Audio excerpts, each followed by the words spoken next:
So guys, kung yung pinag-usapan natin is pera, ngayon naman is emotional. So, na makaka-relate din tayo sa emotional knowledge. Walang mabibuild kasing emotional knowledge sa emotional damage na nangyayari sa loob ng pamilya. Na pinapasa-pasa ng generations to generation sa kanilang apo, anak, anakan, hanggang napakabigat na i-general, generational, I mean, curse cut nila or sabihin mo lang i-accept nila or ihihil nila sa sarili nila as apo na, I can say, last stage na apo na, kakat nun, nung generational curse na yun. Or mag-heal, or magmi-mirror. Through experience, ngayon, mahirap, napakabigat na hindi mo maintindihan na kahit hindi nila nakikita physically kasi alam mo nga mag-manage ng iyong emotions, sila kayo makaranas sa paan natin na gumagawa ng mirroring na yun, shadow work, healing, cutting the generational bloodline curse, sins na ginawa ng ating ancestors. Well, kailangan kong ikat kasi maingay yung sang live. So, itutuloy natin. Sila ang umapak sa paan nating gumawa nun. Tingnan natin kung kaya nila. Lalo-lalo yung, parang may naranasan naman kuhan, wala naman akong nakikita. Kasi nga, kahit pa ulit-ulit na explain sa'yo, ang pinapairal mo is yung gusto mong narrative lang. Pinoproject mo yung ugali mo na, nangiinsulto. At ano pa, nanguuyam. Bastos na pag-uugali. Pag dumating nga yung emotional knowledge mo hindi mo alam gagawin mo Di ba? Babalik lang natin sa mga ganong tao. Na nang dadamay ka ng ibang tao sa problema mo. Marami akong nakakilalang ganong na tao. Na hindi nila alam na nang dadamay sila ng problema nila. Problema nila sa loob ng pamilya, problema nilang pera, problema paano sila magsalita sa'yo. Yun ang musling tao ngayon na generation. Wala yung, mananahimik na lang kaya sila at sa sarili nila, parang yung tayo na kaya natin sarilinin yung problema natin at hindi tayo nang dadamay na hindi natin mapapakita yung inis natin kahit naiinis na tayo, yung galit natin na kahit nagagalit tayo sa sitwasyon natin na problema nga natin, itong part na to, problema din ito, na sabi nung minsan nagsasabay pa yung problema pero napapakita pa rin natin na maaliwalas pa rin ang, na pwede pa silang makausap. Sila mismo, hindi sila makausap. Pagkausapin mo sila, o sila mismo nag-approach sa'yo, paano ka kausapin? Malalaman mo na may problema yon, hindi nadamay ka lang. Pati pag-advise minsan, tingnan nyo, nang dadamay din sila.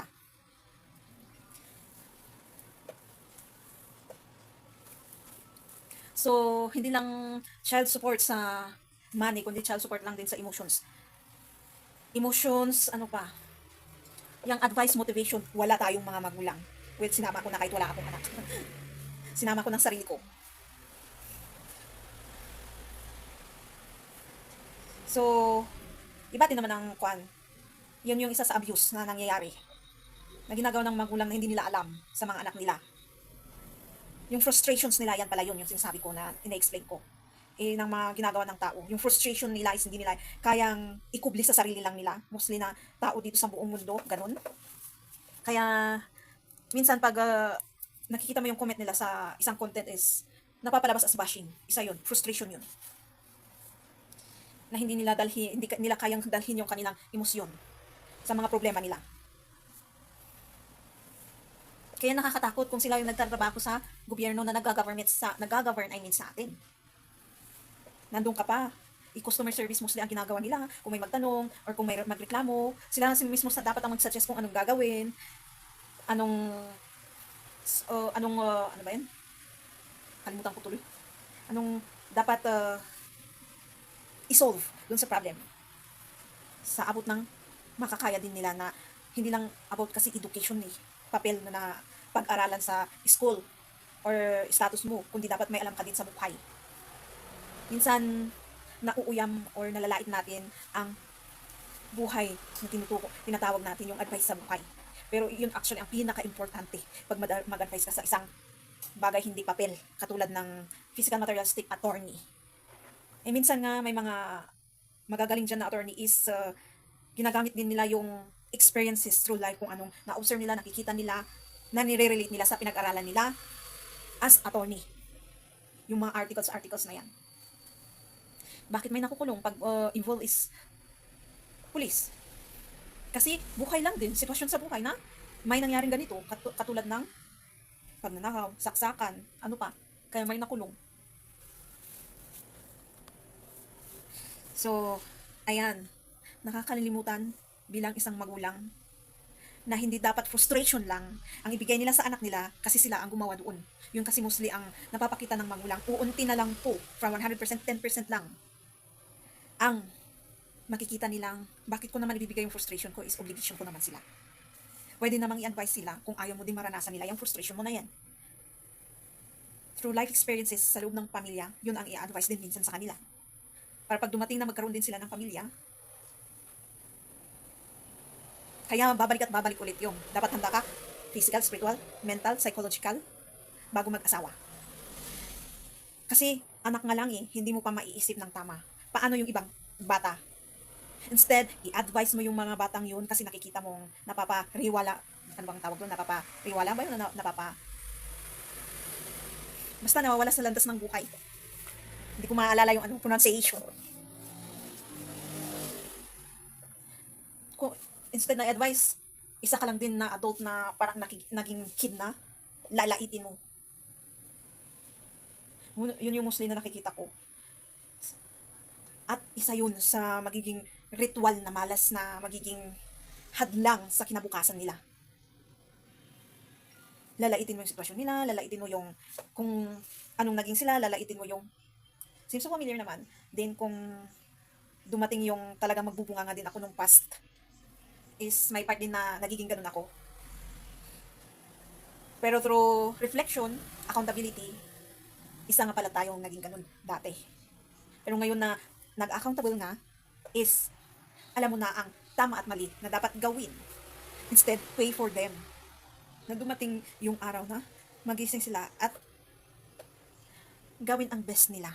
Kung nag-stop silang nag-aral or kung sinimulan nilang maaga na kilalanin ang bisyo, yung ano ba yung mga hindi magandang bisyo, alak, sigarilyo, ano pa. Kasi minsan baka nakita nila yon sa mga magulang nila. Kasi meron din ako nakitang content Alam nyo ba kung may mga matitigas na anak? Kasi yung magulang din naman makitigas ang ulo. Tama naman yun, yung nagsabi. Parang gumawa ka ng sariling version mo, nakagawa ka, ng sarili mong version nung kabataan mo na ang tigas ng ulo mo, di anak ka nang para mag-learn, ma-mesmerize mo kung ano kung dati, tapos mag-accountable ka na ganun ka dati. And tingnan din kung anong gagawin mo, kung i-advise mo yun, or isa ka lang din, nalalaitin mo yung anak mo, or i-drag down mo. Isa yun is yung bibigyan mo ng emotional damage. Katulad nung sinabi ko, nag-sample ko sa amin, kunti lang hingi, na sabihin mong, lalo nung nag-aaral, kaya napastop din ako. Kasi ang naririnig mo lang lagi is sermon na hindi mo rin, dahil sa immaturity na hindi mo rin alam na ang sermon na yun is maikakaganda din. Kasi lumaki kang nasira yung emosyon na sabi nila. Emotional damage. Lahat kasi sa loob ng isang karmic or broken family. From, lalo-lalo at yung lola din namin is naging single mom at ang dami niyang anak. Tapos medyo maaga siyang nag-asawa, hindi na-develop yung kanyang personality, pati emotional knowledge, kaya hindi nila alam na ngayon na nagiging matanda na sila, is pag may problema na sila, emotions, nadadamay nila ang kapwa nila. Kaya ngayon na na-open ulit ang guide or learning, teaching, spiritual, physical, mental, psychologically, lahat-lahat is makinig tayo. Hayaan mo yung mga taong tinitignan na walang kwentang itong mga bagay na to. Kasi wala tayong makukuha doon. Andyan naman si consequences or karma para sa kanila. Kasi matututunan din nila yan. Maybe, not now, the next time, but the hardest way. Yun ang consequences. Isa sa consequences, bad consequences. Instead, they will accept it and start now, even though it's hard and it's hurting, that it will bring out your anger. It will affect your selfish ego and pride din. Kasi yun ang makakapaglabas ng anger and hurt. Seems so familiar din. Be observant and vigilant sa iyong reaction din. At doon mo ma-determine ang before and after.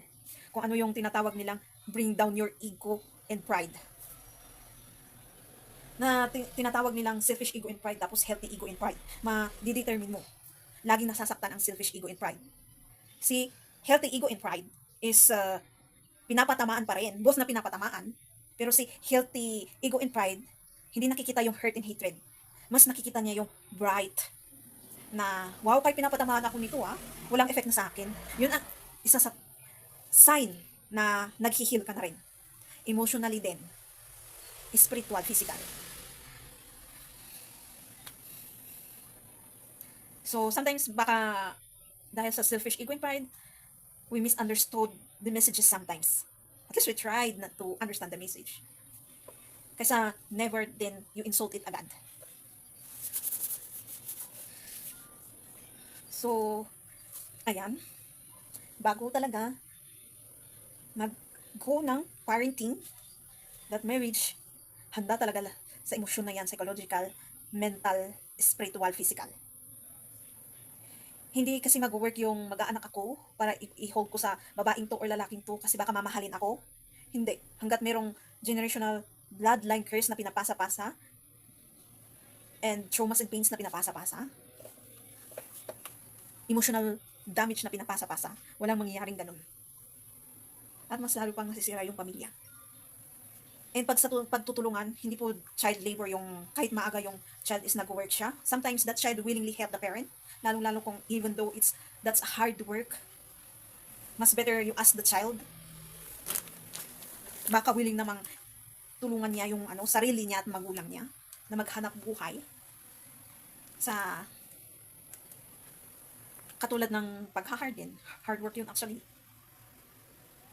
Is kung ayaw nung child na tumulong, i-accept natin yan.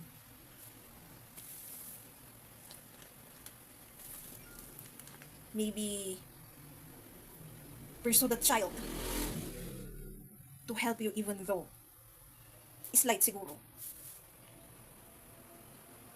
Lalong-lalo kung aminin mo rin kasi sa bata na hindi mo kaya.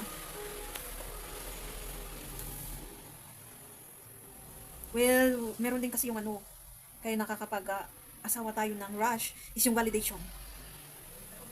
Yung feeling mo lonely ka, yung feeling mo paano kung mag-isa ka, yung feeling mo ano ba kasi yung validation na yan? Yung kailangang may kasama ka, yung may kung lonely ka, gusto mo maglabas ng saloobin, may makikinig sa'yo. Kung may gagawin ka, is kailangan may pagsabihan ka. Walang sariling desisyon na tinatawag nila. Dapat may ayos din yun pag gusto mong magkaroon ng pamilya.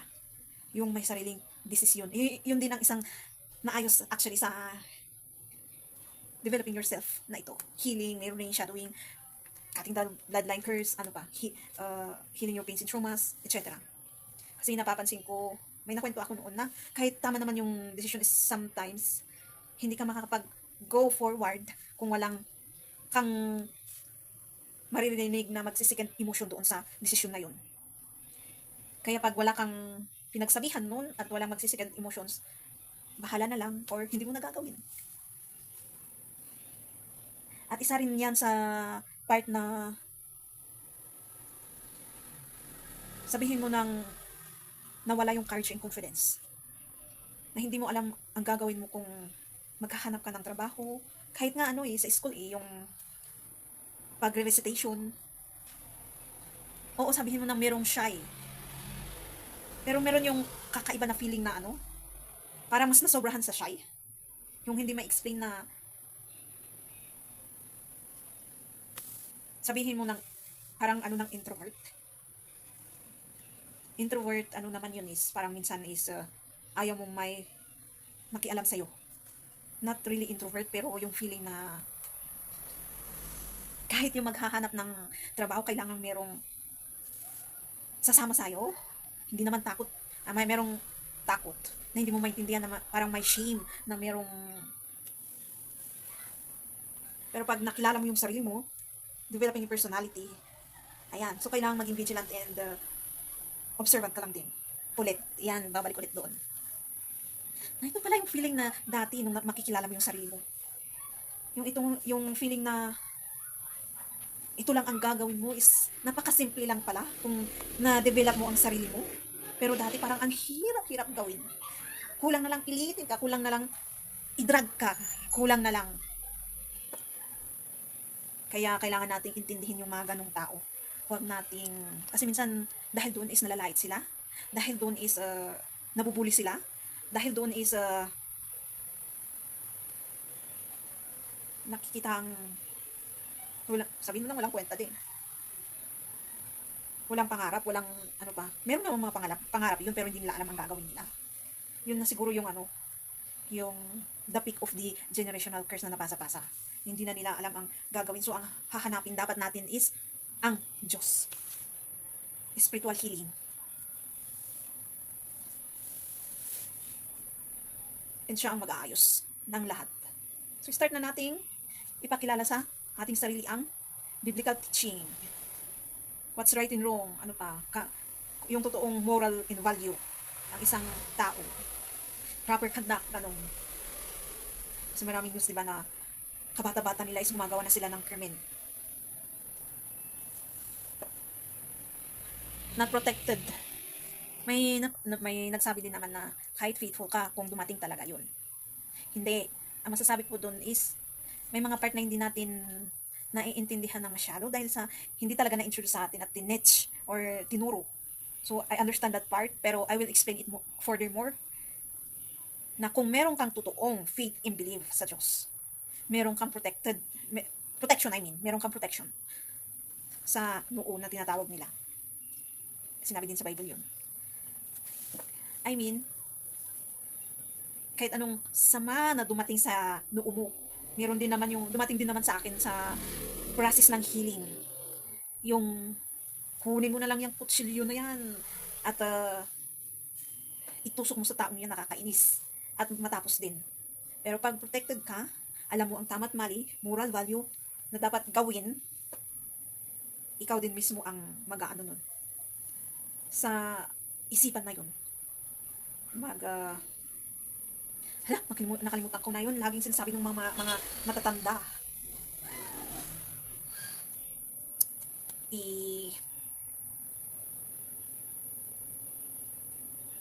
Iwaksi, sabihin yun na lang ang sasabihin ko. Isang tabi.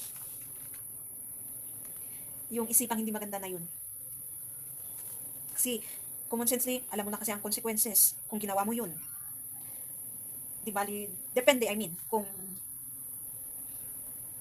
may mga nakikita yung mga batang gumawa nun through someone, like parent or others that we know, na ginawa nila yun sa kapwa nila, normal lang, walang consequences and ganito na nangyari. Kung hindi rin natin tinuturo sa mga bata yung bad consequences and bad karma, kung ano mangyayari sa ganito ganyan, or nakikita din nilang walang accountability sa loob ng pamilya or sa labas, environment, kaya ganun na ang lakas ng loob nila.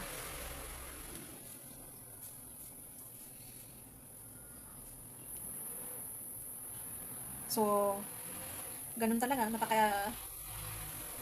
parang stricto. Pero yun talagang the right way. Yung maging handa ka. Kahit hindi perfect.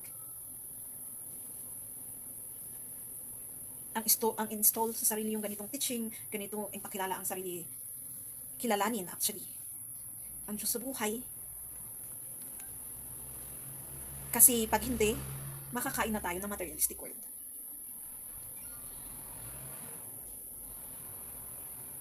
And pag nag-perspire ka sa ginawa mong katulad ng business at alam ng mga tao na hindi naman masyadong malakas dun sa lugar na yun, at ikwento mo nga kung anong ginawa mo or technique mo para pagsasabihin mong paniniwala lang din at panalangin sa Diyos na makayanan lahat ng problema and di ba, God provides.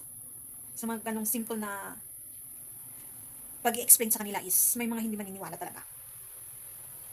Unless may ginagawa kang parang ganon.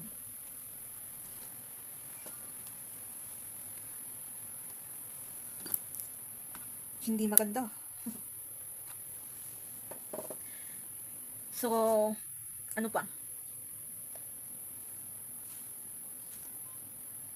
Sabi nga nila lagi nating naririnig ngayon sa social media na we are here in this earth to learn. Because it's like at school. Itong earth. We just passed by to learn. lessons.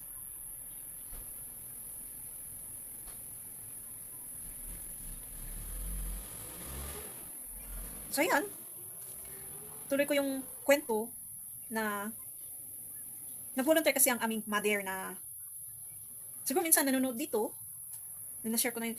May content, di ba, akong una na nasabi kong, yan na naman, may crisis na nga, lalong crisis pa nila, di naapektuhan lahat, din tumaas, tapos lalong bumaba yung presyo ng gulay, tapos ganun, paano babayaran yung utang.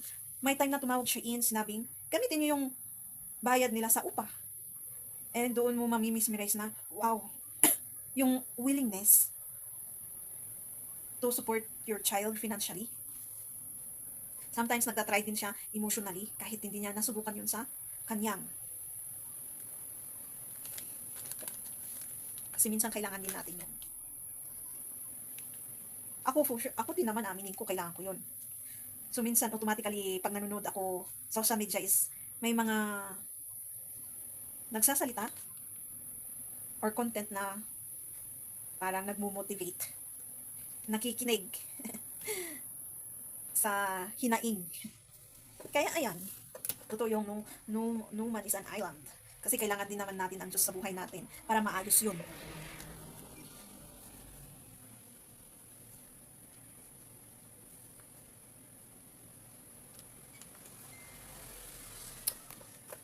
And ganun talaga pagsalat din. Lahat galing sa utang. Kasi malaki talaga ang magagastos sa pagbibusiness pala. Kahit nga sa paghahanap ng trabaho naranasan ko yung wala akong mahingan na pangkuha ng ng pang medical, ng pamasahe, ng pagkain, ng paglalakad ng ng mga papeles kasi magkakaiba pang office yun, magkakahiwalay. And yung una mong gagamitin sa 1 month bago ka sweldo na gagastusin. Kahit sabihin mong uutang ka, wala talaga, ayaw. Kasi masakit ngang bigyan. Yung sasabihin nilang, kaya mo yan. Do your best.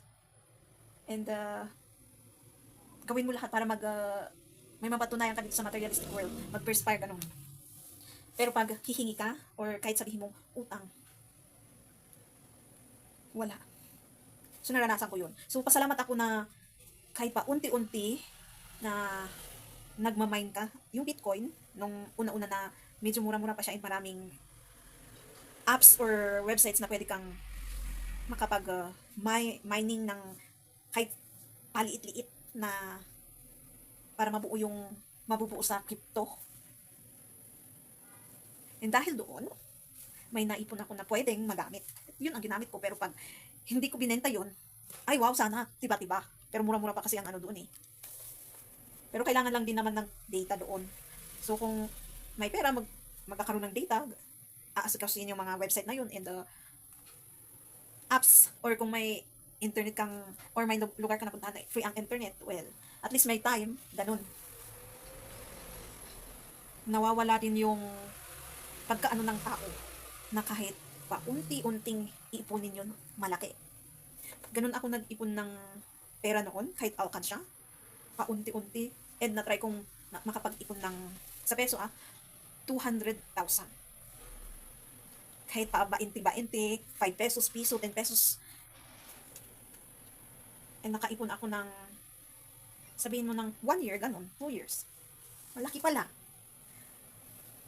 Yung tiis, nawala yung mga tiis ng tao. So alam ko sa sarili ko before, meron ako noon, pero dahil sa healing, and ito, ganito, ganyan, naranasan ko yung tinatawag nilang walang tiis. Ay, bongga. Parang kailangan lahat maranasan. And bumabalik ulit. Parang kinukuha ko ulit yung tiis na yan. Pinaghihirapan ko ulit kunin. Yan yung isa sa ayoko namang mawala sa akin. Kasi magandang yung traits na ma-maintain sa sarili. Tingnan mo nga, meron, dahil dun sa apps in the mining sites na inaatupag ko, nakapag-ipon ako ng pang-apply ko sa trabaho na in-applyan ko.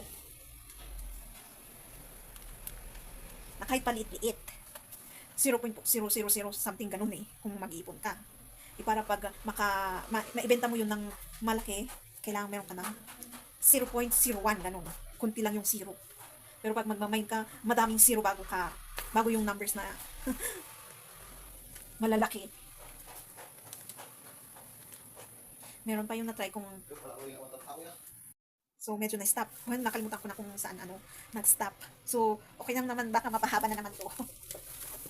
So yan, balik tayo ulit sa kwentuhan ng sitwasyon.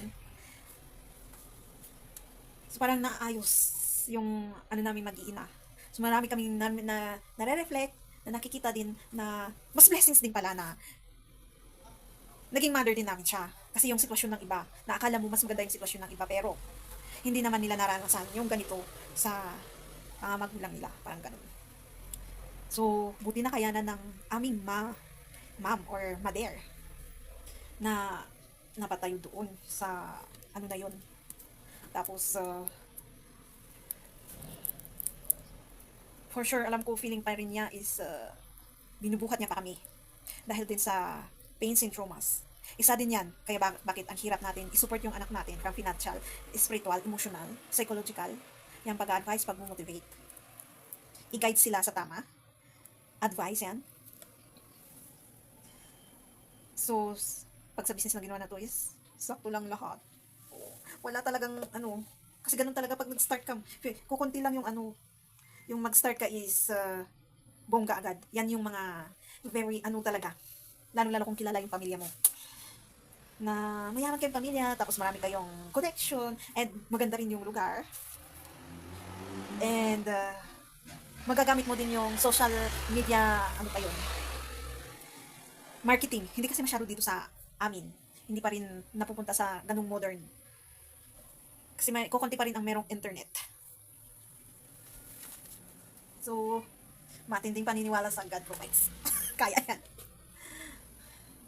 So, ito na rin ang pinagkakabisihan na lang. Na kaysa isip-isip na ng kung ano-ano na tinatawag nila.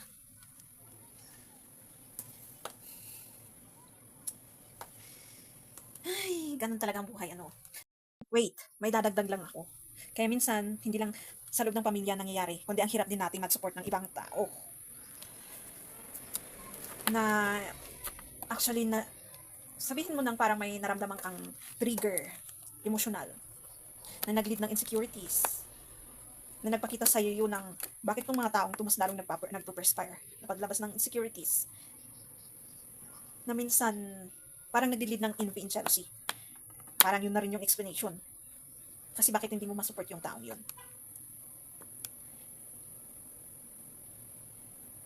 Na parang feeling natin fear, lalo-lalo pag about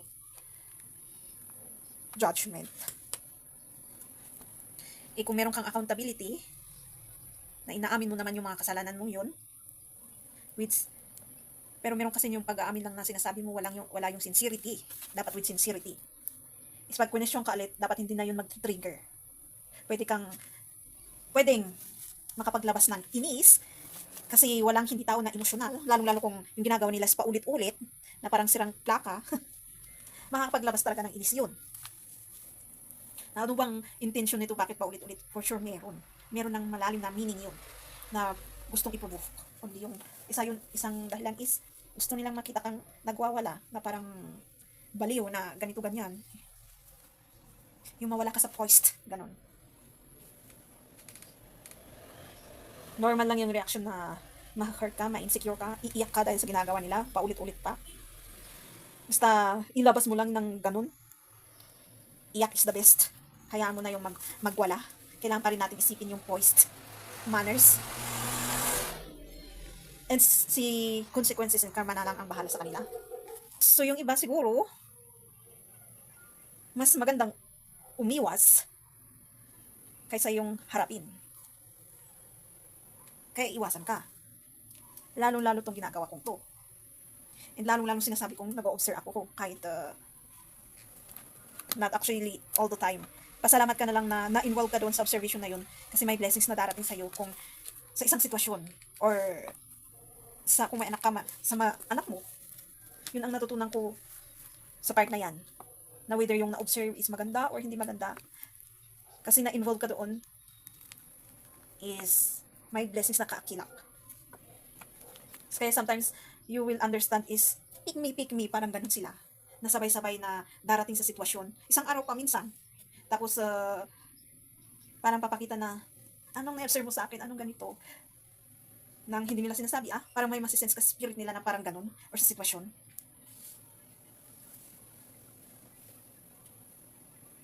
So, huwag tayong matakot kung ngayon na nag-open yung teaching to learn something. Yun ang natutunan ko kasi iba nga ang mararamdaman na kaba. Parang nanood ka ng horror na biglang yung multo is biglang nag-appear sa harap mo. Magugulat ka talaga. Tapos yung heart mo mag-jump. Parang ganun na part. Pero pag hinarap mo siya, katulad ng mirroring and shadow work natin, na lagi kong sinasabi, na kung start natin yun, well,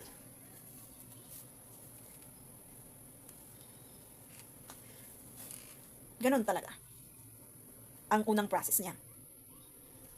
Kahit nga yung pag-accountability, meron yung lalabas sa yung isipan na, bakit ko kaya gagawin to? Bakit kaya kailangan gawin? Bakit kaya? Pero pag ginawa mo na, ay, ganun lang pala kadali, at ganun pala mararanasan yung unconditional freedom na tinatawag nila, and peace of mind.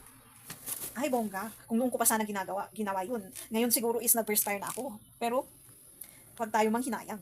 Kasi kahit late siguro tayo, mas magandang blessings ang darating, di ba?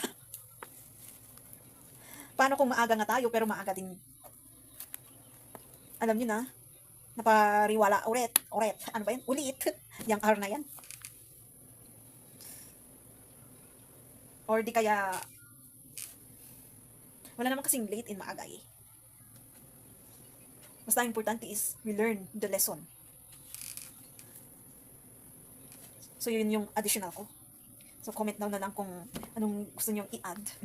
And parang may kulang, parang ganun.